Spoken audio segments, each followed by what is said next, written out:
for our great senator, Senator Jeff Merkley.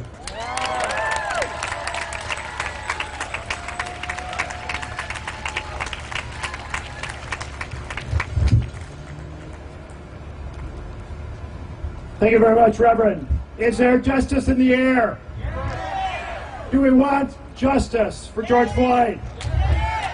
For Breonna Taylor? For Eric Garner?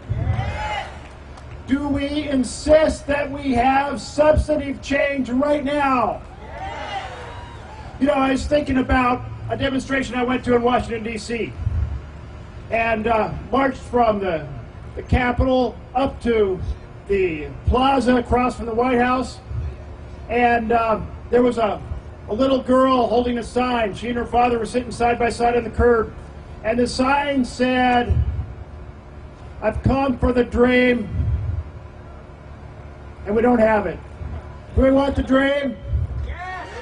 And her father had a sign as well. His sign said, "Black Lives Matter in 2020. Are they going to matter in 2021? And our answer is, in 2022. From now forward forever. You know, we lost a champion this week, John Lewis. John Lewis, an incredible man. And my daughter and I went down to Selma last year to march over the Edmund Pettus Bridge with him. And the words that kept resonating in my mind, good trouble. Yes. Good trouble. We're making good trouble now, and we need a lot more of good trouble. Good trouble. You know, at the federal level, there's three things that I want to see passed next year. The first is the 13th Amendment has a big exception in it. Come on, talk about it. Now that exception says if you're arrested and convicted of a felony, you can be re-enslaved. And the state of Alabama once made some 80% of its revenue locking up black men and selling them out to plantations. This is after emancipation. You know that's still in our Constitution? That's right, that's right. So I've written a constitutional amendment to amend the 13th Amendment. How about we amend the 13th Amendment and get rid of that exception and really end slavery in the United States of America? You know that was the source of those sundown laws. Sweep into a town, arrest a bunch of black men, and put them in prison, put them to work for nothing. That was the beginning of mass incarceration. Let's end mass incarceration in every form.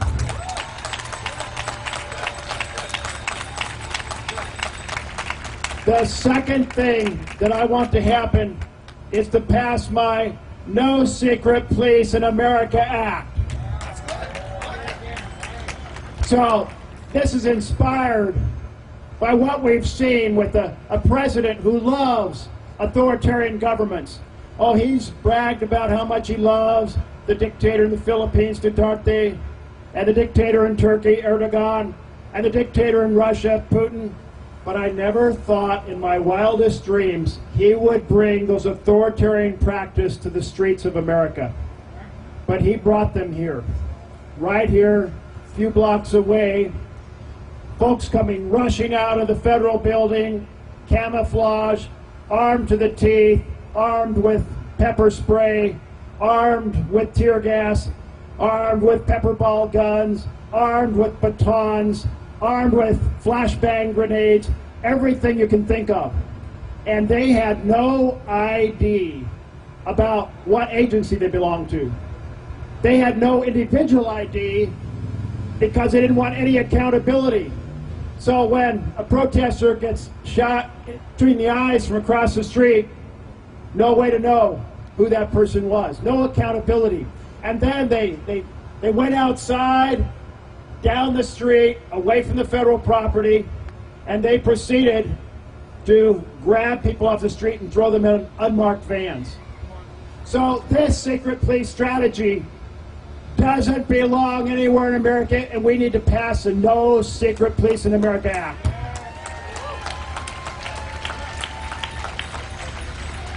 Everybody would have to wear an agency ID. Visible. Everybody would have to wear a unique identifier. Federal forces couldn't leave the perimeter of federal property. And they couldn't use unmarked vans. And the president would have to announce to the nation how many people he's sending from where to where from what agency. Transparency. So that's the number 2. The number 3 is a bill crafted by my friends Cory Booker and Kamala Harris. You've heard of them. Maybe one of them's going to be vice president here in a little while. Maybe be announced this next week. We're waiting to hear. Justice in Policing Act. It's pretty comprehensive. It strikes down profiling. It proceeds to strike down chokeholds. It strikes down carotid artery holes that cut off the blood to the brain. It proceeds to require dash cams and body cams. It requires a reform to something called qualified immunity, which means no one's ever held accountable for anything. And it has a national police misconduct registry, so when someone behaves in a predatory or prejudiced manner, they go into a registry. They can't just resign, go down the street and get another job and proceed to exploit other people. So this is a moment where we want to convert all of the acts in the 66 days here, the work of so many over so many years. We want to convert that into actual substantive change. So how about we pass those 3 things next year? Strike down slavery from our Constitution, pass the No Secret Police in America Act, and pass justice in policing. That's what I'm going to be all about.